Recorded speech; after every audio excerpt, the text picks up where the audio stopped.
বাপের বয়স 85, মায়ের বয়স 75। 4 ভাই আপনারা দিল্লিতে কাজ করেন। ঈদের 1 সপ্তাহ আগে বাড়ি আসার চিন্তা ভাবনা করছেন। স্ত্রীকে ফোন করেছেন, হ্যালো শামিমা, তোমার জন্য কিছু নিয়ে যেতে হবে।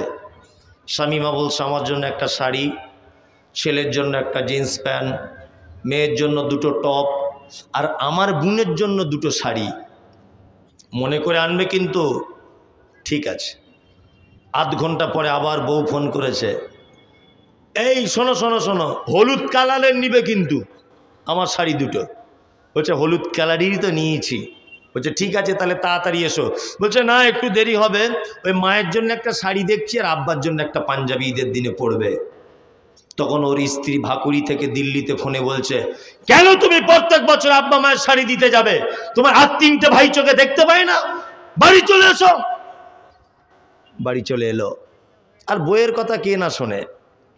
আমি এখানে যতই ফটর ফটর করি, বাড়ি গেলে আর কথা বলতে পারি না। মায়ের পায়ের তলায় জান্নাত। চলুন জান্নাতে যাবার একটা ছোট্ট আমল বলে দিই। আপনাদের এলাকায় একটা লোকের 4 বেটা, বাপ মা বুড়ো হয়ে গেছে। বলুন তো, বুড়ো বয়সে বাপ মারা খায় কেমন সিস্টেমে? পালি, তাই না? জায়গির। মনে হচ্ছে ওর বাপ মসজিদের ইমাম সাহেব, তাই না? পালি সিস্টেম। 15 দিন করে ভাগ করে দিয়েছে 4 বেটা। 16 দিন হয়ে গেলে বৌমারা বড় বড় চোখ বার করে। আবার কিছু কিছু বৌমা বলে, ক্যালেন্ডার দেখে খেতে পারো না? আবার কিছু কিছু বৌমা বলছে, আমাদের তরকারি কি খুব মিষ্টি, ছেড়ে যেতে মন চায় না। বলে আপনার মায়ের বয়স 80 বছর, 75 বছর, বাপের বয়স 85 বছর।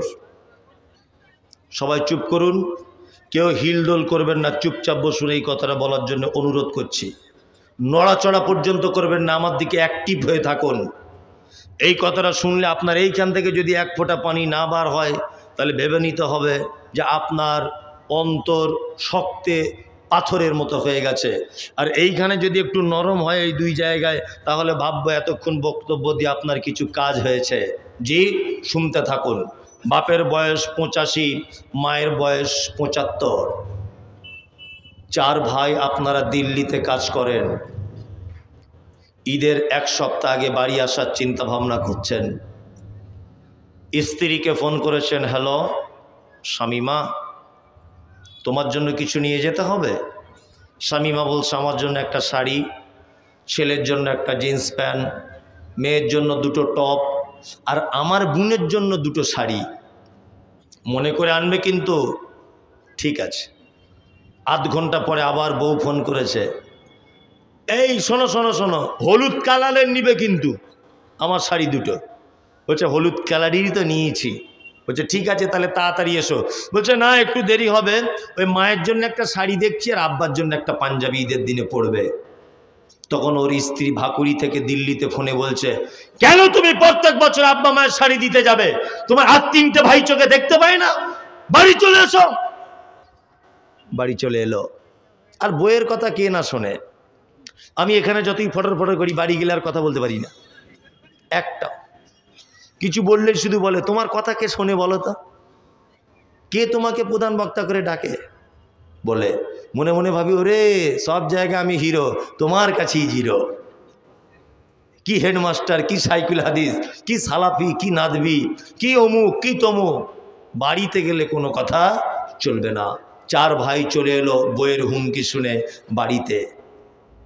ঈদের দিনে মসজিদের মাইকে তাকবীর হয় অনেক জায়গাতে, আল্লাহু আকবার, আল্লাহু আকবার, লা ইলাহা ইল্লাল্লাহ, আল্লাহু আকবার, আল্লাহু আকবার, ওয়ালিল্লাহিল হামদ, আল্লাহু আকবার কাবীরা, আলহামদুলিল্লাহি কাসীরা, সুবহানাল্লাহি বুকরাতাও ওয়া আসীলা।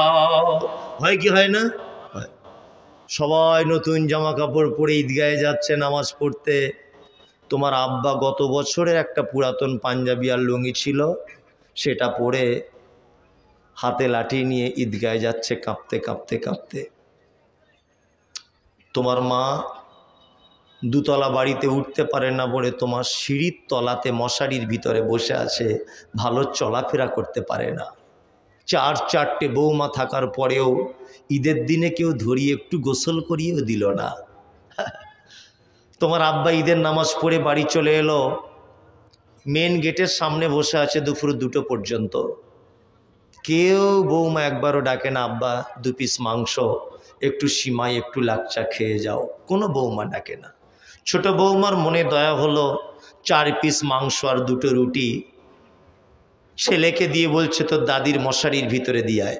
মশারির ভিতরে দিতে গেছে, উপর থেকে চিল্লিয়ে বলছে তোর দাদিকে বলবি 2 পিস খেতে আর 2 পিস রাতের জন্য রেখে দিতে, একসাথে 2 পিস খেয়ে নিলে পাতলা পায়খানা হয়ে যেতে পারে। কেন তোমার মায়ের এই অবস্থা?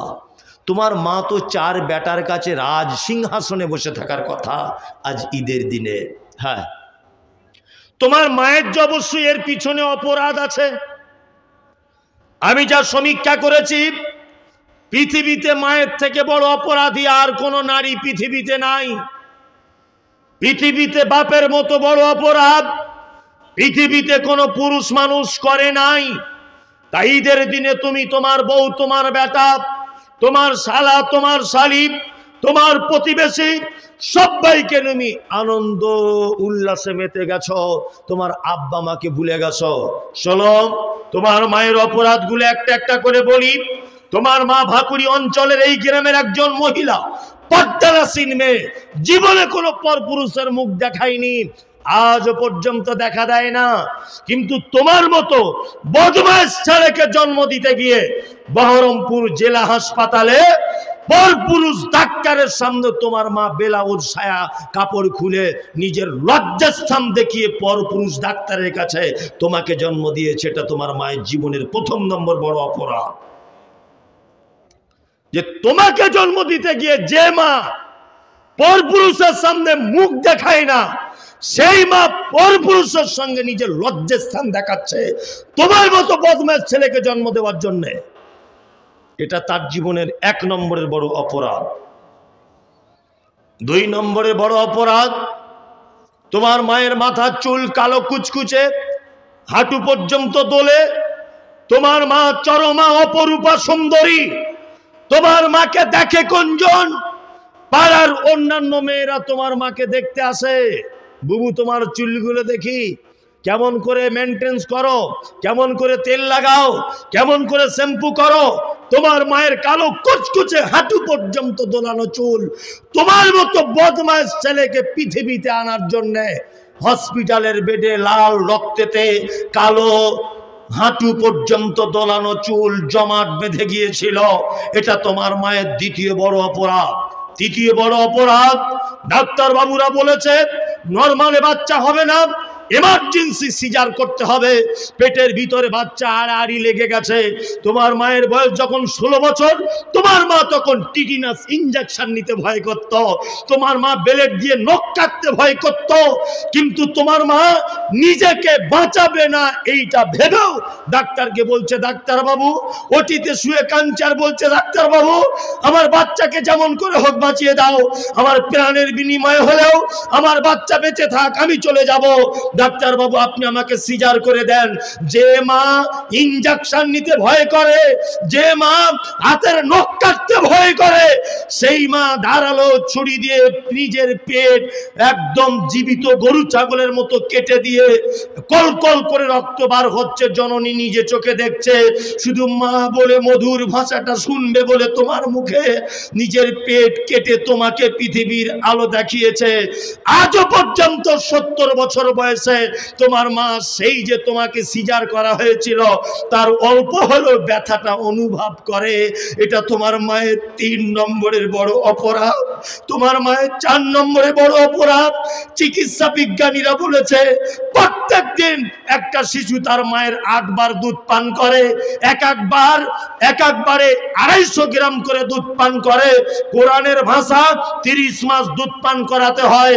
শুধু এই নয়, যদি 50 টাকা দুধের কেজি হয়, একটা বাচ্চা তার মায়ের 90,000 টাকা দুধ পান করে, 90,000 টাকা দুধ পান করেছ, তোমার মা তোমাকে নিয়ে তোমার নানির বাড়ি যাচ্ছে, এখান থেকে রেজিনগরে যাবে, ধরে নেন যেতে টাইম লাগবে 4 ঘন্টা, বোঝানোর জন্য বলছি। তোমার মা স্টেজ বাসে উঠেছে, কন্ট্রাক্টর সিট দিয়েছে, বসেছে, তোমার বয়স তখন 3 বছর, তুমি বাসে উঠেই বলছো মা একটু দুধ দাও না, মা একটু দুধ দাও না, মা একটু দুধ দাও না। তোমার মা পাড়া গ্রামের মেয়ে লজ্জা করছে, কি করে ব্লাউজটা খুলি, বাসের ভিড়ে যুবক ছেলেরা ফ্যাল ফ্যাল করে দেখছে। তোমার মা তোমার অস্থিরতার কারণে বুকের ব্লাউজটা খুলে দিয়ে বলছে আব্বু এই নাও, বুকের দুধের মোটাটা তোমার মুখে দিয়ে এক হাত দিয়ে আর এক হাত দিয়ে নিজের ব্লাউজ জামা কাপড় পেট পিট এরকম করে বারবার ঠিক করছে। পাড়া গ্রামের মহিলা লজ্জা করছে। তোমার মা যদি সেদিন বলতো 4 ঘন্টা তোমার নানির বাড়ি যেতে টাইম লাগবে, তোমার দুধ দিতে গেলে আমার লজ্জা লাগছে, আমার লজ্জা লাগছে, যুবক ছেলেরা আমার দিকে দেখবে, তোমার কচি কণ্ঠনালী আটকিয়ে তুমি সেদিন মারা যেতে। বিশ্বাসঘাতক তুমি, তুমি অপদার্থ ছেলে, নিষ্ঠুরের মতো তোমার মাকে বাঁশ বাগানের কোনাতে শুইয়ে দিয়ে 3.5 হাত মাটি বুকের উপরে চাপিয়ে দিয়ে দিয়ে দিয়ে দিয়ে চলে এসেছো। 1 দিন কেঁদেছো, 2 দিন কেঁদেছো, 3 দিন কেঁদেছো, 4 দিনের মাথায় আর কোনো দিন দেখতে যাওনি যে তোমাকে 90,000 টাকা দুধ পান করিয়েছে। তোমার আব্বা মানে, তোমার আব্বা পৃথিবীর সব থেকে জঘন্য লোক। তোমাকে আলামিন মিশনে পড়াবে বলে তুমি ডাক্তার হবে, তোমার ডাক্তারি স্বপ্ন পূরণ করার জন্য অক্লান্ত পরিশ্রম করতো। 50 বছর বয়সেও দুর্গাপুরে রাজমিস্ত্রি খাটতে যেত, মশলা মেখে মাথায় উঠতো, 5 তলার উপরে কাজ চলছে, ঠক ঠক ঠক ঠক করে কাঁপতে কাঁপতে মশলা নিয়ে 5 তলার উপরে চলে যেত। তোমাকে দামি জামা ঈদের দিনে কিনে দিতে হবে বলে তোমার আব্বা নিজে কোনোদিন পরনে ভালো জামা কাপড় পরতো না। তোমার মা ফোন করে বলতো সাইবুল এবার একটা সাইকেল চেয়েছে। তোমার আব্বা প্রত্যেক দিন 10টার সময়তে অন্যান্য মিস্ত্রিরা মিষ্টি রুটি খায়, আর তোমার আব্বা লুকিয়ে শুকনো মুড়ি কিনে বাতাসা দিয়ে খেত তোমার স্কুলে যাওয়ার জন্য একটা সাইকেল কিনে দেবে বলে। এটা তোমার বাপের জীবনের সব থেকে বড় অপরাধ।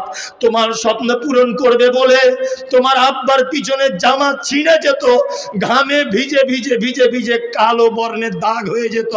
এটা তোমার বাপের সব থেকে বড় অপরাধ। আজ তো ওই কারণেই তোমার আব্বা তোমার কাছে পালি সিস্টেমে ভাত খায়। কোরআন কি বলছে জানা যাক।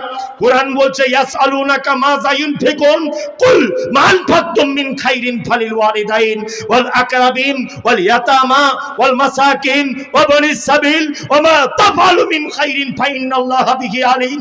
আল্লাহর নবীকে জিজ্ঞাসা করা হচ্ছে, নবী সারা পৃথিবীতে আমরা যত দান করি, সারা পৃথিবীতে যত দান রয়েছে, উত্তম দানের জায়গা কোনটা?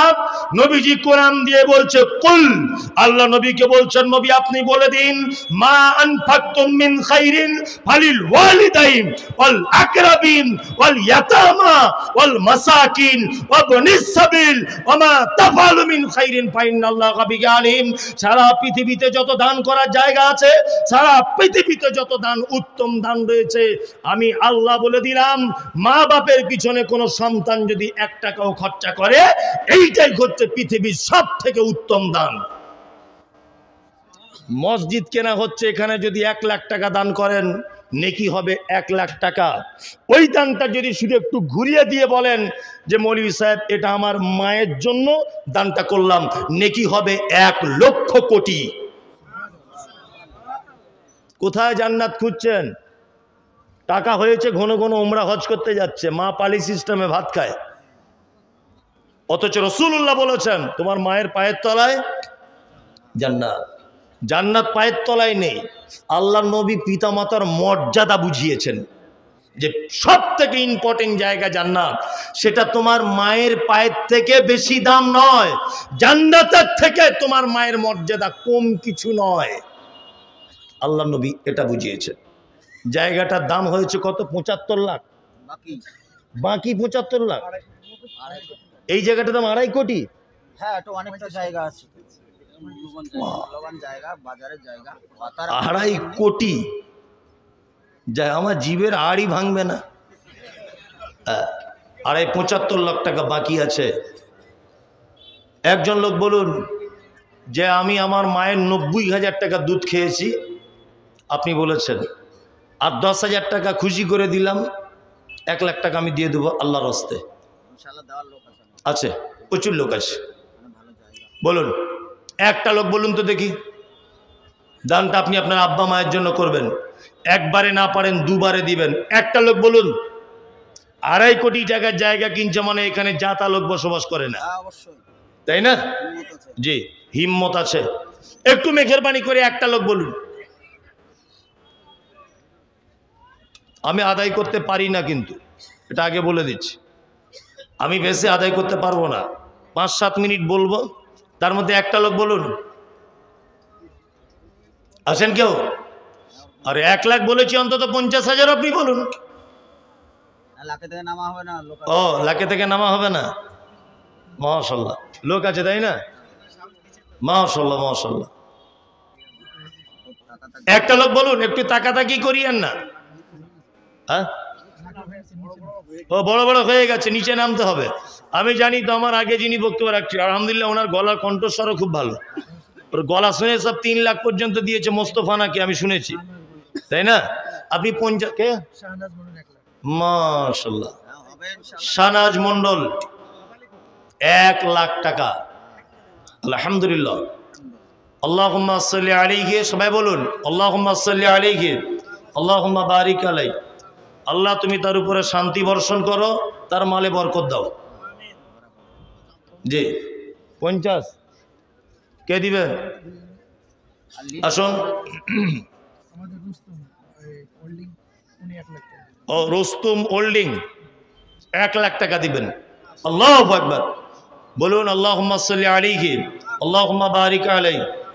আল্লাহ তুমি তার শান্তি বর্ষণ করো এবং তার মালে বরকত দাও। বলুন আমিন। আর কেউ আছেন ভাই? 2 লাখ হলো। আর কেউ আছেন? একটু মেহেরবানি করুন। লাখের হাফে আছে। 1.5 লাখ অর্থাৎ 50,000। আল্লাহর রাস্তায় দেন একটু 50,000। আসেন ভাই কেউ? আল্লাহ মালে বরকত দিবে। আচ্ছা, আমার পরেও তো বক্তা আছে, তাহলে কেউ উঠে যাবার প্রয়োজন নেই। ভালো বক্তা আছে। যে যা পারবেন দেন। জি, যে যা পারবেন দেন। মোটামুটি আদায় হয়ে গেছে, আমারও তো চাপ নেই। যে যা পারবেন দেন। তবে আর 5 মিনিট এই লোকগুলো থাকবে, আর থাকবেন এটাও আমি জানি। যে আর কাউকে টিকিয়ে রাখা যাবে না। মানে আদায়ের কথা বললে মানুষের অ্যালার্জি।